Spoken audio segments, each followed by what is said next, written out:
Ludabella here. Sorry, you're sort of but considering some of the information that's come out in the past month, do you think it might have been better to hold off on some of the public judgment of Povetkin, or no? What information came out? What are you talking about? The WADA Meldonium. There was notice. no WADA. Show me a WADA statement that says that Povetkin didn't do anything. Well, nothing specific to Povetkin, but the June 30 notice. All I'm talking about. What did the June 30 notice say? That under 1 microgram. Okay, what is it? Yeah, but does that explain why there were negatives and then a positive? No. All right, so I mean, you know, like, what are you like talking about? I mean, I'm not a doctor. You're not a doctor. We're not experts. So like, let's wait for the experts to decide. No, I don't think anything. I didn't cancel the fight. The WBC did. Wasn't it postponed? I didn't announce that I didn't get a notice that issue a notice that said he failed a drug test. VADA did. So that's a ridiculous question, dude.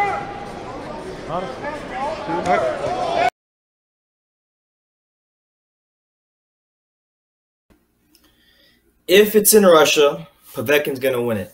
No doubt in my mind. I know this heavyweight division just takes one punch, but there's going to be a lot going on in this boxing game, especially with these Russians, man.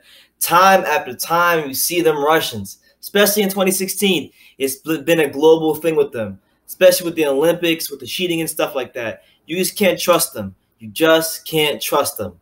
In boxing, this sport, you really can't just trust nobody. But they're a different breed of people.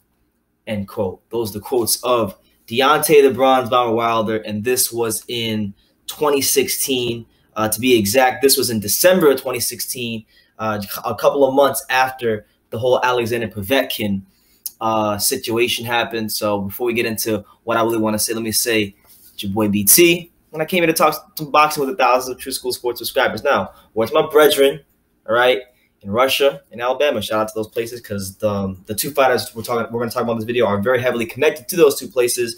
And man, just like, obviously there's still some time to go, but just in many ways, like, this just goes to show you, like, you know, you should talk second and you should listen first. And obviously we're talking about the Alexander Povetkin, Deontay Wilder thing. You know, Povetkin in many ways has been vindicated, you know, because it was on Friday, on April 20th, on Friday, you know, Ryan Binsky, Povetkin's promoter, he was awarded $4.3 million in his court win over Deontay Wilder. Obviously it's not final yet, but Wilder's team has 30 days to appeal, so they're going to appeal, and there's going to be a whole long, drawn-out process with that. So, yeah, honestly, with the whole Povetkin-Wilder situation, it's just funny because I remember 2 years ago when the whole Povetkin-Wilder thing happened. Hold on, guys. No, I got to get a charger. When the whole Povetkin-Wilder thing kind of happened, everyone on YouTube, you know, everybody on YouTube, I mean, you guys know the channel. I can name up and down, you know, 78 Sports, guys like that.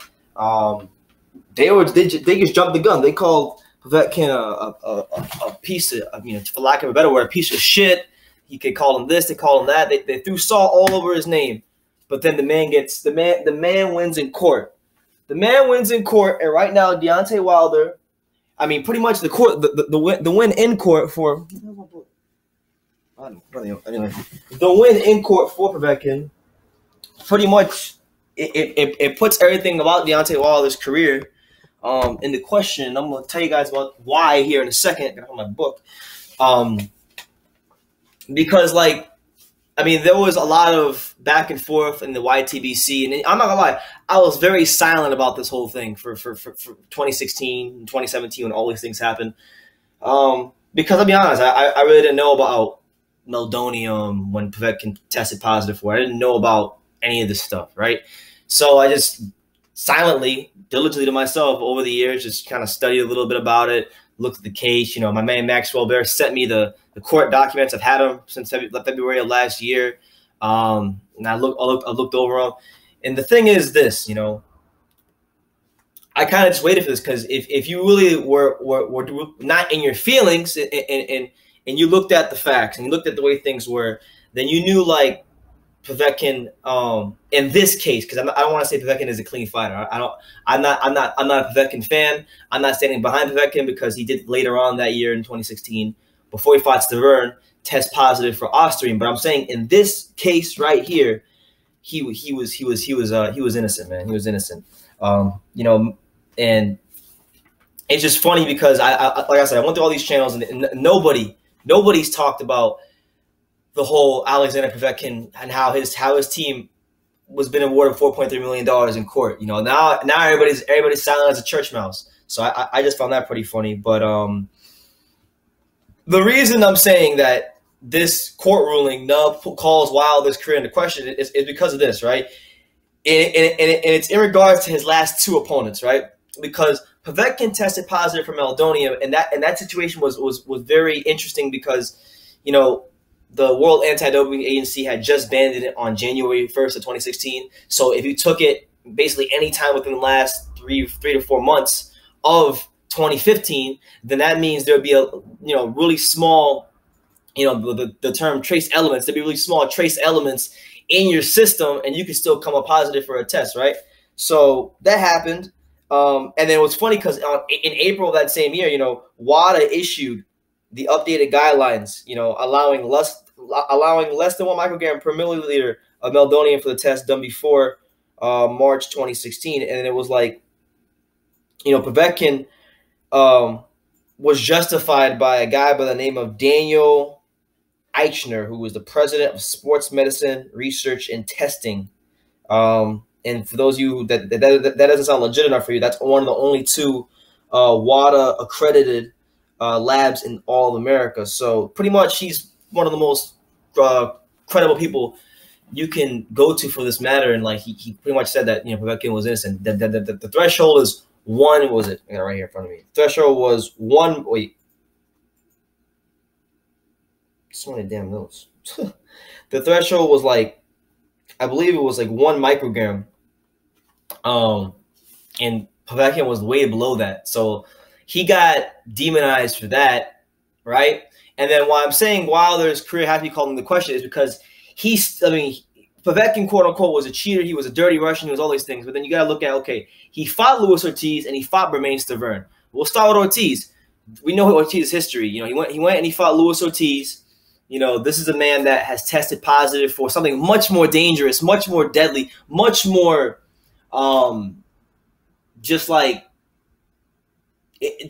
everybody knows anabolic steroids are probably the worst thing you could take. It will give you the most power. It will, the effects, it doesn't matter if you don't take it for years, the effects of anabolic steroids and the benefits of it are going to be there for years to come. And Ortiz failed not one anabolic steroid test, he failed 2, probably even more, but I know for a fact he failed at least 2 anabolic tests and he came up for anabolic steroids. So Wilder decided to go through with that fight, right? So that was okay.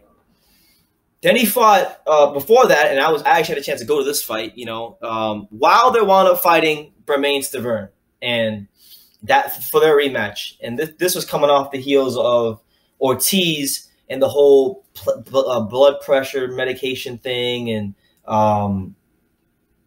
yeah, Stavern got the fight, and he was unjustly awarded a mandatory position despite not fighting for 2 years, and the WBC broke their own rules and whatnot. And I made videos about that. We don't need to get into that. But the thing is, the thing people seem to, on YouTube at least, seem to forget is that, okay, Povetkin, obviously, we know he's not a clean fighter all the way around. That I'm not going to even try to defend that. He tested positive for Austrian after he failed the one for Meldonium. But in the Meldonium case, he was innocent. He was supposed to fight Stavern later on in that year, 2016, because Wilder had suffered a hand injury in the Chris Arreola fight, and the WBC had ordered them to fight. You guys may remember that, right? So then that whole fight wound up happening, and it's funny because I got it right here in front of me. It's right here. So it was hilarious because and I got the dates of the articles in front of me right here. So where is it? Yeah. So Stavern on November 14th of 2016, he tested positive for a banned substance that was never really specified in any article, but apparently he tested positive for a banned substance. The fight was still supposed to go on. So Stavern failed, whatever. He failed the test, the fight was still going to go on. It was all Gucci, right? Then what was it? It was right here. Povetkin. Where is it? Povetkin. Hold on. Alexander Povetkin. I think Povetkin failed the next month. So it was December. He failed for Osterine, which he claimed he didn't even know about. But, you know, you can't say that coming out the heels off of a Meldonium test. Most people aren't going to believe. I mean, truthfully, I don't even believe him that he didn't know what Osterine was. I feel like he actually did know what it was. But I'm just trying to stick to the Meldonium thing. He was justified in court for the Meldonium thing. Yeah, it was December of 2016. He tested positive for Osterine, and then the fight with Severin got called off. So my thing is this. There's just been double standards all the way around the board from obviously boxing fans, mainly the WBC, because Severin fails a test, it's all good. Povetkin fails a test, the fight is off. You know, Severin doesn't fight for 2 years, it's all good. You know, he can still get a mandatory title shot without having to earn it in the ring. So it's just been an interesting thing all the way around. What the hell is this thing at? It's been an interesting thing all the way around. And like just for Povetkin to be justified in court, you know, I mean, good for him, man. I'm not even a Povetkin fan like that. Like, go in my channel and type in the name Povetkin. Like, you check. I never really talked about Povetkin that much, but I thought like when he tested positive for Meldonium, it was just the most ridiculous thing. Once I actually started doing the research myself and didn't listen to any of the emotional fanboys or on either side, not just the Wilder side, but the Povetkin side as well. You know, once I actually started studying it for myself, it was like, man, you know, he's innocent in this case. And then the Austrian thing came up, and then that's where, you know, that's why I really like don't believe that. That's where I kind of got mad at Povetkin. But it's funny because nobody's talking about this. You know, I haven't seen none of the big channels talk about this, with the exception of, I'll give him credit too, with the exception of Dante's Boxing Nation. I've seen no other of the quote unquote big channels talk about this whole thing. They've just been silent as a church mouse. So I just found that interesting. But anybody who went and did the research would know like that this was bound to happen. You know, and what was it, 2016? In July 2016, WADA actually cleared Povetkin. They said he was okay. WADA, which is the World Anti-Doping Agency. So basically, WADA's the head honcho, and VADA and USADA gotta, you know, report to WADA. They cleared Povetkin in 2016. So anybody who just knew that simple fact knew that he was going to be okay. WBC then decided in August 2016, due to the WADA ruling, that Povetkin would be banned. And yeah, you know, so it's just interesting. Ryabinski and Povetkin have been awarded $4.3 million, but that $4.3 million can't be accessed yet. It's going to be held in escrow. So I just find this all very interesting, man. Like, obviously, it's not boxing. I mean, it's boxing talk, but it obviously it doesn't have to do anything to do with boxing or talking about the actual what's going on in the ring. But, you know, it's just interesting because this was supposed to be, you know, Wilder's first step-up fight in 2016. And, you know, I guess it worked out for him because he's had a chance to develop even more as a fighter since then. So he's gotten better. He's really gotten better since then. So it's worked out.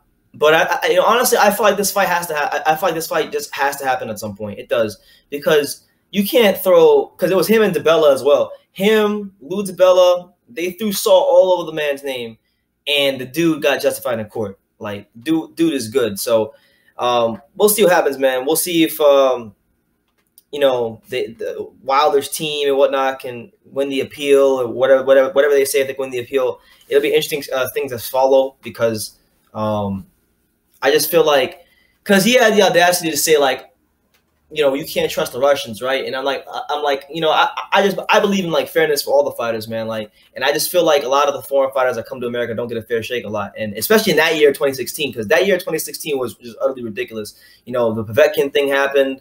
You know, the Kovalev thing happened. You know, Kovalev, I thought, didn't get the proper fair treatment in the war fight.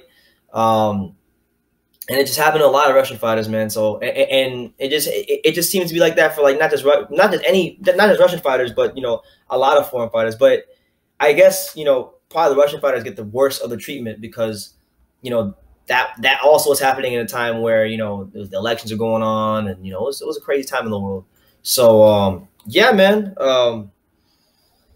Just for the Wilder fanboys that I made it this far in the video, just answer me these questions, right? So Povetkin gets justified in court. He wins the case, right? WADA clears him in 2016. you guys call him a cheater in that scenario, which he wasn't, you know? So now it's like, I want to ask you this. Why is it okay for Wilder to fight a repeat offender for anabolic steroids like Luis Ortiz? And why is it okay for Wilder to fight Stavern, who had just failed a test, ironically, before he was going to fight Povetkin, and he wasn't even active for like almost 2 years and didn't earn his mandatory spot in the ring? Why is it okay for him to fight those guys, but Povetkin could get the fight? You know, I mean, I think we have to really examine that. We have to really ask that question. And I already know for a fact, ain't none of these, like, for the lack of a better word, like, ain't none of these like brown noses in the boxing media going to ask that question. None of you guys are going to ask that question because you don't want to lose your press pass. Like, why was it okay for those guys to fight Wilder but not Povetkin? You know, if Povetkin's going to get, like, if he's not going to get the fight with Wilder, then Stavern shouldn't have got the fight with Wilder. Luis Ortiz shouldn't have got the fight with Wilder. Like, truth be told, you know, so, you know, let's just have an equal, let's have actual equal treatment here in boxing. Like, y'all go on about equal treatment, equal playing field, but I don't see I don't see an equal treatment or equal playing field for any fighters really that come from that country of Russia. You know, it is no secret. You know, I do like a lot of Russian fighters. You know, because they go in there and they always give you, most of them always give you a good fight in the ring. But that, you know, it's not even about that. It's about, you know, just, you want the sport to be somewhat fair, and it just seems like Wilder has been catered to. And, you know, he was gonna go to, he agreed to fight Povetkin in Russia. He never actually showed up for the fight week or whatever. And I know that one reason that the 4.3 million, it was an alternative reason, but another reason the 4.3 million ruling was in Povetkin's favor, a small reason, but also because Wilder's team failed to show up for the Povetkin-Wilder fight week. And, you know, I guess they're supposed to be there before a certain amount of days. I was reading about it. They're supposed to be there before a certain amount of days. And, you know, they argue for breach of contract as well. So, I mean, it's just a lot of things. But it just, to me, honestly, for lack of a better, when they finally made this ruling, I thought to myself, man, okay, you've done the studying for yourself, BT. You looked at the documents. You know what happened with the whole Povetkin-Wilder thing. This is probably the most creative duck in boxing history. It really is. Like, I'm not even saying it to be funny. Like, it really is the most creative. But I mean, the guy agreed to go to Russia. He lost the purse bid. He signed the contract.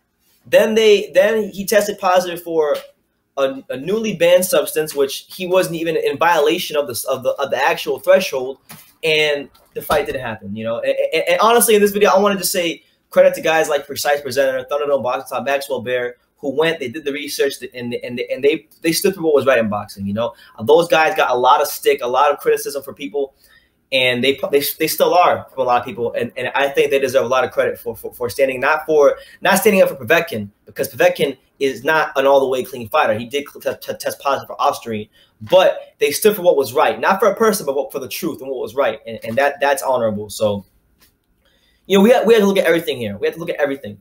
We live in a very xenophobic society, and that xenophobia really, and I've seen it personally, my first hand in boxing. It really is no more apparent than with the Russians in boxing in America, and I really think that's unfair, because we have some really talented fighters that come from that country, and I feel like everybody who comes to America, you know, they say America is a land of opportunity, you know, the land of the free, the home of the brave. You know, where is the fairness? Where is the equality? Why so much xenophobia in boxing? I'm not really a fan of it. And so Stavern failed the drug test, right? Nobody talked about it. You didn't hear the LDBC talk about really Stavern failing a drug test. Not many people made videos about that. You know, it was very quiet. You have to really go look back to find anybody who made videos about Stavern failing a drug test.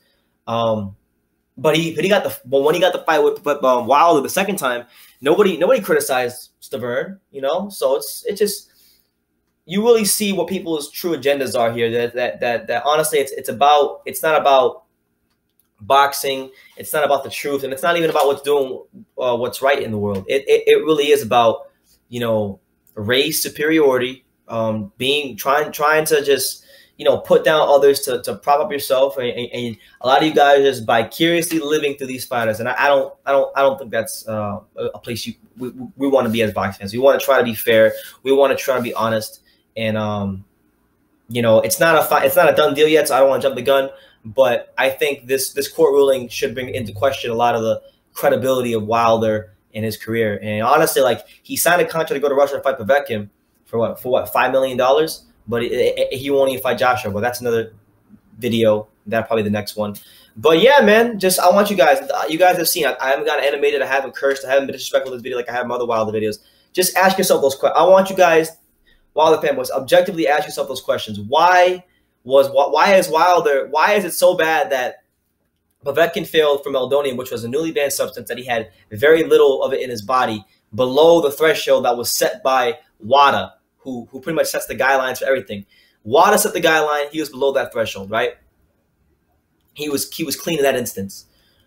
Obviously, he failed with other stuff, so we're not going to say he's clean overall, but he was clean in that instance. Why do you demonize him, but not demonize Luis Ortiz? Not demonize Romain Stavern? You know, Stavern fails banned substance test. Ortiz fails for anabolic steroid. Let's just be fair across the board. Honestly, let's just be fair across the board, because this whole situation with Wilder and his team and just like everything that happened with Povetkin, it's really disgusting. Honestly, I want to say it's honestly kind of disgusting. It's disgusting.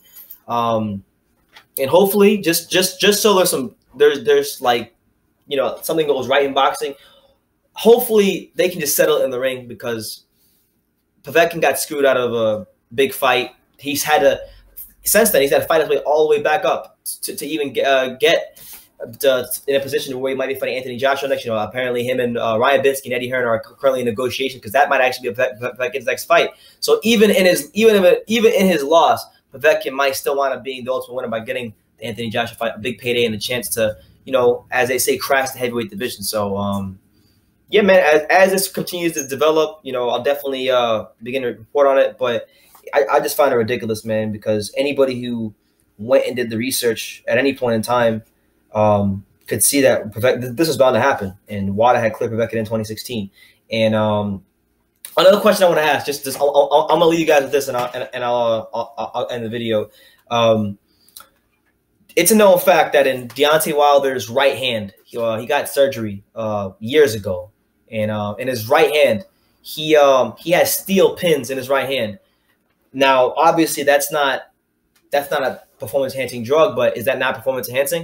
You know, to have steel in your right hand, you know, because that's been a question I know a lot of boxing fans have asked. I mean, you can just Google it, you know, Wilder steel pins in hand or steel in right hand. You know, you'll see a bunch of boxing forums talking about it. Should Wilder be allowed to fight with steel pins in his right hand? You know, he got them damaged in the first Stavern fight. You know, I really think that is kind of dangerous. That does give you an advantage if you punch. Wilder's really hard enough puncher as it is, but if you got steel pins in your right hand, I mean that does kind of help you. So some people says it doesn't. I think it does. But nobody ever calls that into question. There's only one person in boxing who I've ever heard question that, and that was my main man, Greg Hackett, you know, the trainer. So other than that, you know, that's pretty much just my take on the whole situation. I think you really got to question the credibility of Deontay Wilder to make such, like, in 2016 he made those really xenophobic statements, right? And then it was still okay for him to fight Stavern, who failed a drug test in 2016. It was still okay for him to fight a repeat anabolic steroid defender in Luis Ortiz just this year. And I'm not mad at it. I enjoyed those fights. You know, I was on live for those fights. You know, it was a great fight. It was one of the best heavyweight fights we've seen in quite some time. So I don't want to take that away from Wilder. But we question the principle. Why was it okay for those guys to get the fight, and they were never demonized? They were never called into question. It was all good. But when Povetkin, you know, tested positive, and really he tested positive, but his amounts were way below the threshold set by WADA. You know, like, why? We just have to ask why. And that's what I'm gonna leave you guys with. So, you know, as you can see, I really didn't get emotional in this video. I just read you guys what the facts were. Let me know what you guys think in the comments down below. Take the time to subscribe. Like I say in every video, you can love me or you can hate me, but I'm just kidding. So until next time, take care, guys.